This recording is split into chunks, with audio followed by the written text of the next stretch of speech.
Hello friends, welcome to royal study. दोस्तों, आज के स्टूडेंट मध्य प्रदेश जेल प्रहरी स्पेशल पार्ट फर्स्ट आपके लिए लेकर आए। आज हम बात करेंगे सामान्य विज्ञान के बारे में। जो भी क्वेश्चन आपके एग्जाम में प्रीवियस ईयर पूछे गए थे उन क्वेश्चनों को डिस्कस करेंगे, साथ में आपको एडिशनल इन्फॉर्मेशन देंगे उन क्वेश्चनों से जुड़ी जो आपके एग्जाम में क्वेश्चन आया है। और साथ में आपको बता दें कि ऐसी एडिशनल इन्फॉर्मेशन आपको देने वाले जो आपको और कहीं नहीं मिलेगी। क्वेश्चन अपने आप में इतने ज़्यादा IMP रहेंगे कि एक एक क्वेश्चन आपको रट लेना जरूरी है। तो क्लियर कर लीजिएगा इन सभी क्वेश्चनों को, वीडियो अंत तक जरूर से देखिएगा। और चैनल पर पहली बार विजिट कर रहे हैं तो चैनल को सब्सक्राइब करने के साथ साथ बेल आइकन को भी दबा दीजिए, क्योंकि यहाँ पर आपको रेगुलर ऐसे ही वीडियो आप देखने को मिलने वाले हैं।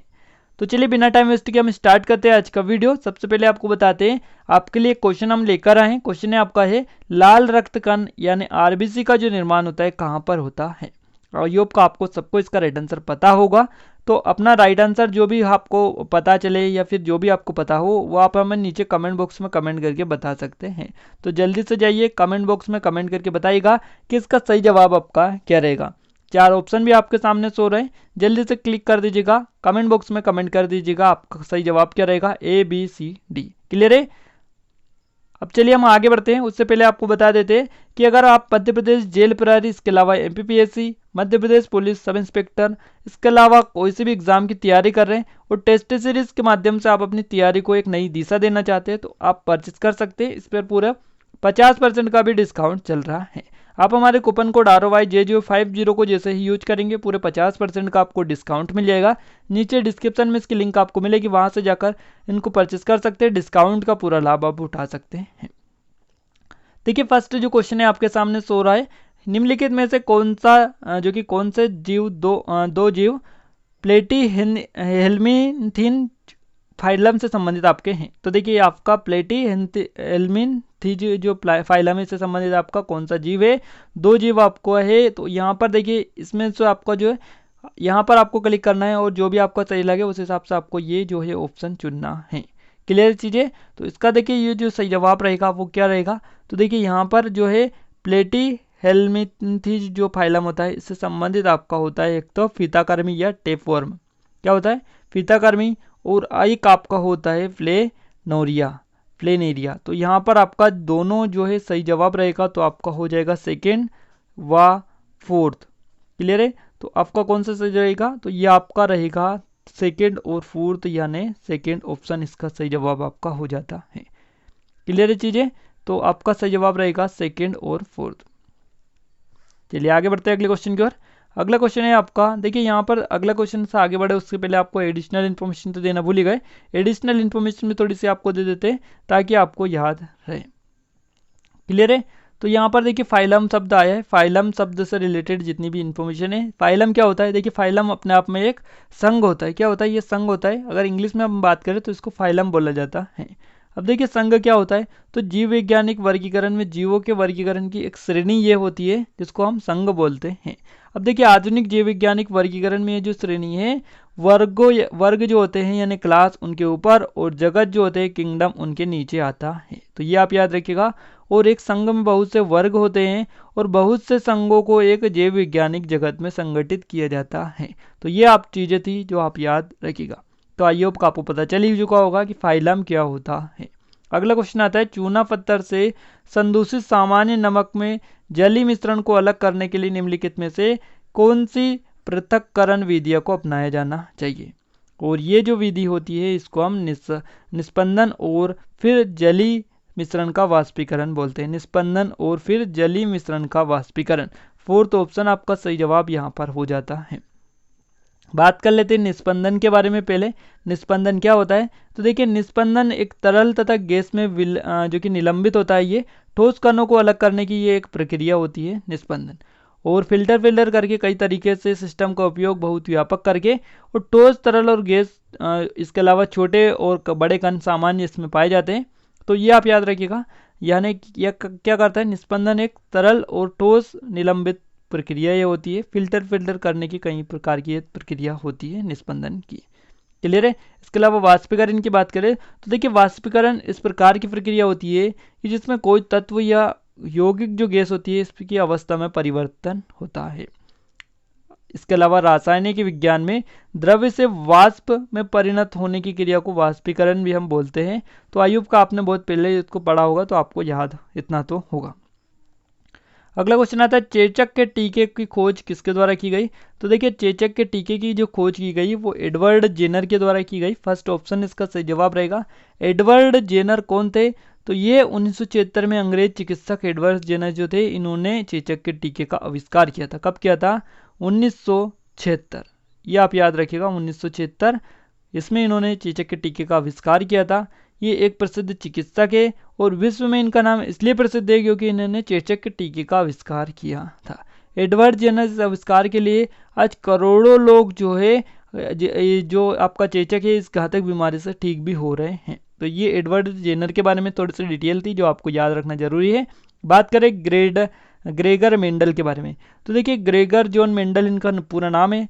ये जर्मन भाषी ऑस्ट्रेलियाई जो कि वैज्ञानिक ये हैं, इनको माना जाता है। और ये जो है अनुवंशिकी जो है अनुवांशिक का जनक इसको इन्हें कहा जाता है। तो देखिए अनुवांशिकी का जनक किन्हें कहा जाता है, ग्रेगर मेंडल को कहा जाता है। ये आप याद रखिएगा। इन्होंने क्या किया था, इन्होंने मटर का जो दाना है इन पर प्रयोग कर अनुवांशिकी के नियम को निर्धारित किया था। मटर के दानों का इन्होंने प्रयोग किया था। इसके अलावा इनकी जो कार्य है, इन्होंने कई कार्य किए, तो इनको इसलिए जाना जाता है। अब बात करें मैडम क्यूरी के बारे में, तो देखिए मैडम क्यूरी ने कौन थे, तो ये भौतिकवादी और रसायन शास्त्री थी मैडम क्यूरी। रेडियन जो था रेडियस, इसकी खोज इन्होंने ही की थी। इसके अलावा विज्ञान की 2 शाखाओं में नोबेल पुरस्कार से सम्मानित होने वाली पहली जो वैज्ञानिक है, इनका नाम है मैडम क्यूरी। और इसके अलावा इनकी दोनों जो बेटियां हैं ये भी नोबेल पुरस्कार जो कि प्राप्त किया है। तो मैडम क्यूरी के बारे में इतनी सी डिटेल थी जो आप याद रखिएगा। बात करते हैं लुई पाश्चर के बारे में, तो देखिए लुई पाश्चर कौन है, तो ये जो है रसायन शास्त्र और सूक्ष्म जीव शास्त्री ये हैं। इसके अलावा रेबीज की वैक्सीन के लिए इनको जाना जाता है और दूध का जो पाश्चराइजेशन आप पता होगा उसके लिए भी इनको जाना जाता है लुई पाश्चर को। इसके अलावा पहले मानव निर्मित टीका का जो आविष्कार किया है लुई पाश्चर के द्वारा किया है। और लेब निर्मित जो रेबीज के लिए इंसान में सफलतापूर्वक इलाज करने के लिए वो लुई पाश्चर के द्वारा ही किया गया है। तो इतनी सारी चीज़ें थी इनके बारे में सभी के जो आप याद रखिएगा। तंत्रिका तंत्र की संरचनात्मक और प्रक्रियात्मक इकाई आपको बताना है कौन सी है। तो इसकी संरचनात्मक और प्रक्रियात्मक जो इकाई है वो है स्नायु या न्यूरॉन। क्या रहेगा, न्यूरॉन आपका सही जवाब रहेगा ऑप्शन नंबर 3। देखिए इसके बारे में हम तब बात करें थोड़ा सा जो कि तंत्रिका कोशिका के बारे में, तंत्रिका तंत्र के बारे में। तो देखिए तंत्रिका तंत्र जो होता है जिस तंत्र के द्वारा विभिन्न अंगों का नियंत्रण होता है और अंगों और वातावरण में सामंजस्य स्थापित होता है, उसे क्या कहते हैं, उसे हम तंत्रिका तंत्र कहते हैं। यह नर्वस सिस्टम उसको बोला जाता है। तंत्रिका जो तंत्र होता है उसमें मस्तिष्क और मेरुरज्जु, इसके अलावा यहाँ से इनमें से निकलने वाली तंत्रिकाओं की गणना की जाती है। किस में की जाती है, तंत्रिका तंत्र में की जाती है। और तंत्रिका कोशिका तंत्रिका तंत्र की रचनात्मक और क्रियात्मक इकाई भी है। क्लियर है, ये आप डिटेल आप याद रखिएगा। और हम बात करें थोड़ी सी और, कई बार आपके एग्जाम में पूछ लिया जाता है कि जो है अमीबा क्या है। तो देखिए अमीबा कैसा है, तो एक कोशिकीय प्राणियों जैसे अमीबा जो होता है इसमें तंत्रिका तंत्र नहीं पाया जाता है। और किस में पाया जाता है, तो ये बहुकोशिकीय प्राणियों में पाया जाता है, जैसे हाइड्रा हो गया, प्लेनेरिया हो गया, तिलचट्टा हो गया, इनमें तंत्रिका तंत्र पाया जाता है, बाकी अमीबा में नहीं पाया जाता है। और मनुष्य में किस प्रकार का तंत्रिका तंत्र होता है, तो मनुष्य में जो है सुविकसित तंत्रिका तंत्र पाया जाता है। आयुब का आपको पता चल चुका होगा। पशुपालन में रिक्त स्थान शामिल नहीं है। देखिए पशुपालन में खेती शामिल नहीं है, आहार शामिल है, रोग नियंत्रण शामिल है, प्रजनन शामिल है। बाकी जो खेती है ये एग्रीकल्चर में शामिल है, पशुपालन में शामिल नहीं है, आप सभी को पता होगा। चालन में माध्यम कण के रिक्त स्थान आपको बताना है, क्या आगे आएगा। तो देखिए आपका जो चालन में क्या होता है, माध्यम जो कण के सिरे दूसरे सिरे से विस्थापित हो जाते हैं, या क्या होता है, ये आपको क्लिक करना है। जो भी ऑप्शन आपको दिए उसमें से आपको सही जवाब क्लिक करना है। तो इसका सही जवाब रहेगा ये जो होते हैं केवल अपनी माध्यम स्थिति के इर्द गिर्द कंपन करते रहते हैं। चालन जो होता है कंडेंसेशन आपको पता होगा, इसमें क्या होता है माध्यम के कण जो होते हैं केवल अपनी माध्यम स्थिति के इर्द गिर्द जो है कंपन ये करते रहते हैं। क्लियर चीज़ें, तो आपको पता होगा किसी पिंड के अंदर अगर सूक्ष्म विस्तरण और कणों के टकराव द्वारा जो ऊष्मा का अंतर्वलन होता है उसे हम ऊष्मा चालन यानी थर्मल कंडक्शन कहते हैं। यहाँ पर कण से आशय अणु से होता है, परमाणु इलेक्ट्रॉन और प्रोटॉन से होता है। अब देखिए चालन जो होता है कंडक्शन, इसके द्वारा ऊष्मा अंतरण ठोस, द्रव, गैस और प्लाज्मा सभी प्रस्तावता में ये जो है पाई जाती है। नेक्स्ट क्वेश्चन आता है, एक मिश्रण के रंगीन घटकों को अलग करने के लिए उपयोग की जाने वाली प्रक्रिया को क्या कहा जाता है? इसको हम बोलते हैं क्रोमेटोग्राफी। तो यहाँ पर आपका सही जवाब रहेगा क्रोमेटोग्राफी। क्लियर है? फोर्थ ऑप्शन इसका सही जवाब रहेगा। देखिए क्रोमेटोग्राफी होती है, ये एक प्रकार से वर्ण लेखन इसको हिंदी में बोला जाता है। अब देखिए वर्ण लेखन जो है किसी मिश्रण के अवयवों को अलग करने की एक तकनीक होती है, ये क्रोमेटोग्राफी। अब मिश्रण के विभाजन के लिए सामूहिक शब्द में प्रयोगशाला में तकनीकों का सेट लगा होता है या फिर लग जाता है, और मिश्रण को यहाँ पर अलग अलग तरीके से अलग किया जाता है। पुरुष और महिलाओं में स्वर रज्जु की लंबाई क्रमशः और होती है। क्या क्या होती है? तो इनमें जो स्वर जो होते हैं ये रज्जु, इनकी जो लंबाई होती है 20 से 15 मीटर, यानी 20 मिलीमीटर से 15 मिलीमीटर होती है। आपका थर्ड ऑप्शन सही जवाब रहेगा। अब देखिए स्वर रज्जु ये जो होते हैं इन्हें एक और नाम से जाना जाता है, वो भी हम आपको आगे बताएंगे। अब देखिए स्वर रज्जु होते हैं जिन्हें आवाज के तार या वोकल कॉर्ड्स भी कहते हैं। क्या कहते हैं? वोकल कॉर्ड्स इनको कहा जाता है, या फिर आवाज के तार इनको बोला जाता है। मनुष्य और कुछ जीवों में गले के भीतर स्थित स्वर ग्रंथि जो होती है जिसको लेरिंग्स कहते हैं, इसके अंदर मौजूद श्लेष्मा झिल्लियां यानी म्यूकस मेम्ब्रेन जो होती है, जिनके कंपाने से जीव बोल पाते हैं, तो उसको हम बोलते हैं स्वर रज्जु। उसकी लंबाई जो होती है मनुष्य में होती है, पुरुषों में 20 मिलीमीटर, महिलाओं में 15 मिलीमीटर होती है।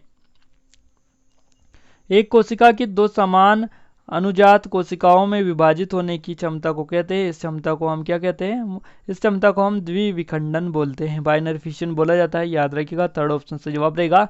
देखिए जीव विज्ञान में कोशिका का दो भागों में विभाजित होकर नई कोशिकाओं का निर्माण करना ही द्विविखंडन कहलाता है। ये आपको हम इजी बता देते हैं ताकि आपको याद रहे। किलोग्राम में एक परमाणु द्रव्यमान इकाई निम्न के बराबर होगी। तो ये जो होती है वो 1.66 इंटू 10.27 kg यहाँ पर आपका सही जवाब रहेगा, ऑप्शन नंबर फर्स्ट। एक अपारदर्शी वस्तु की बड़ी छाया प्राप्त करने के लिए प्रकाश का बिंदु स्रोत रखा जाना चाहिए। कहाँ पर रखा जाना चाहिए? ये जो है आपका वस्तु के बहुत निकट रखा जाना चाहिए, वस्तु के बहुत निकट, तब जाकर अपारदर्शी वस्तु की बड़ी छाया प्राप्त करने के लिए जो कि देखने को मिलेगी। उस सूक्ष्मजीव को पहचाने जिससे प्रथम प्रतिजैविक या फिर एंटीबायोटिक प्राप्त हुआ था, ये हुआ था आपका पेनिसिलियम। तो आपका पेनिसिलियम सही जवाब रहेगा। देखिए पेनिसिलियम क्या है? तो ये एक साधारण फफूंद है, आपको पता होगा, और यह जो है कवक श्रेणी मृतजीवी वनस्पति भी है। इसे नीली हरित फफूंद भी बोला जाता है पेनिसिलियम को, ये आप याद रखिएगा। और सड़ी गली सब्जियां जो होती है, इसके अलावा कटे फले फूल होते हैं, सड़े मांस चमड़े आदि पर ये जो है पेनिसिलियम उगता है। और विशेषकर ये जो है नींबू के ऊपर बहुत ही सहज तरीके से जो कि उग जाता है। क्लियर है? पेनिसिलियम का जो पौधा होता है शरीर पतले सूते जैसे रचनाओं से बना होता है, तो इसको आप आसानी से इसे पहचान सकते हैं। बात करते हैं राइजोपस के बारे में, कई बार पूछे जाते हैं। राइजोपस ये होता है सेप्रोफाइटिक होता है, कवक होता है, कवक का जीन ये है। अब इसमें पौधे और जानवरों पर परजीवी के रूप में इसको देखा जाता है। राइजोपस विभिन्न फलों और सब्जियों पर भी उगता है, और ये प्राकृतिक में बहुकोशिकीय भी होते हैं। तो ये थी इन्फॉर्मेशन राइजोपस के बारे में। जब कोई व्यक्ति पहाड़ पर चढ़ता है तो क्या होता है? देखिए ये जो आपका होता है वह जो करता है वह गुरुत्व के विरुद्ध कार्य करता है। क्या करता है? गुरुत्व के विरुद्ध कोई कार्य करता है, कर रहा है। तो यहाँ पर आपका थर्ड ऑप्शन जो है सही जवाब इसका रहेगा। क्या करता है? गुरुत्व के विरुद्ध कार्य करता है। जब पहाड़ पर ऊपर चढ़ता है, तो नीचे उतरता है तो गुरुत्व के विरुद्ध कोई कार्य नहीं करता होता है। यदि आपका डाकखाना आपके घर से 1.25 किलोमीटर की दूरी पर है तो उसे मीटर में व्यक्त कीजिए। देखिए यहाँ पर आपको बहुत इजी क्वेश्चन है, इस टाइप के क्वेश्चन भी यहाँ पर आपको देखने को मिलते हैं। अगर आपसे पूछा गया है 1 किलोमीटर और 25, यहाँ पर 1.25 किलोमीटर आपसे दूरी पर है और मीटर में आपको बताना है, तो देखिए 1 किलोमीटर कितना होता है? तो 1000 मीटर होता है। तो सिंपली आपको 1000 से यहाँ पर गुना करना है, तो आपका हो जाएगा 1250 मीटर। क्या होगा? 1250 मीटर। सेकंड ऑप्शन इसका सही जवाब आपका रहेगा। एक विद्युत इस्त्री में निम्नलिखित में से कौन सा ऊर्जा रूपांतरण होता है? तो देखिए इसमें जो होता है विद्युत ऊर्जा से उष्मा ऊर्जा में परिवर्तित होती है। क्या होती है? विद्युत ऊर्जा से उष्मा ऊर्जा में जो है परिवर्तित होती है। निम्नलिखित में से कौन सा एक रासायनिक परिवर्तन है? तो ये जो रासायनिक परिवर्तन आपको देखने को मिलेगा वो मिलेगा प्रकाश संश्लेषण। फोटोसिंथेसिस जो होता है ये आपका प्रकाश संश्लेषण, ये एक रासायनिक परिवर्तन होता है। कैथोड एनोड किरणों के बारे में निम्नलिखित में से आपको सही कथन को जो है पहचानना है। तो ये आपको बताना है कैथोड किरणों के कण जो होते हैं वो सभी तत्वों के लिए समान होते हैं। ये आपका सही जवाब रहेगा। क्या रहेगा? कैथोड किरणों के जो कण होते हैं सभी तत्वों के लिए समान होते हैं। सेकेंड ऑप्शन आपका सही जवाब इसका रहेगा। अम्ल के बारे में आपको थोड़ी सी चीजें बतानी है। अम्ल के बारे में, एसिड के बारे में निम्नलिखित में से गलत कथन का आपको चयन करना है। तो इसमें से गलत कथन आपको बताना है। देखिए गलत कथन आपका क्या रहे, पहले हम पढ़ लीजिए। अम्ल एक पदार्थ है जिसमें हाइड्रोजन आयन निहित होता है। बिल्कुल सही है। अम्ल लाल लिटमस को नीले लिटमस में बदल देता है। बिल्कुल गलत है। अम्ल स्वाद में खट्टे जो कि होते हैं, अम्ल नीले लिटमस को लाल लिटमस में बदल देता है। तो देखिए यहाँ पर जो है ये भी सही रहेगा, ये भी सही रहेगा। बाकी ये आपका सेकंड जो रहेगा, हमने आपको बताया था, ये बिल्कुल गलत है।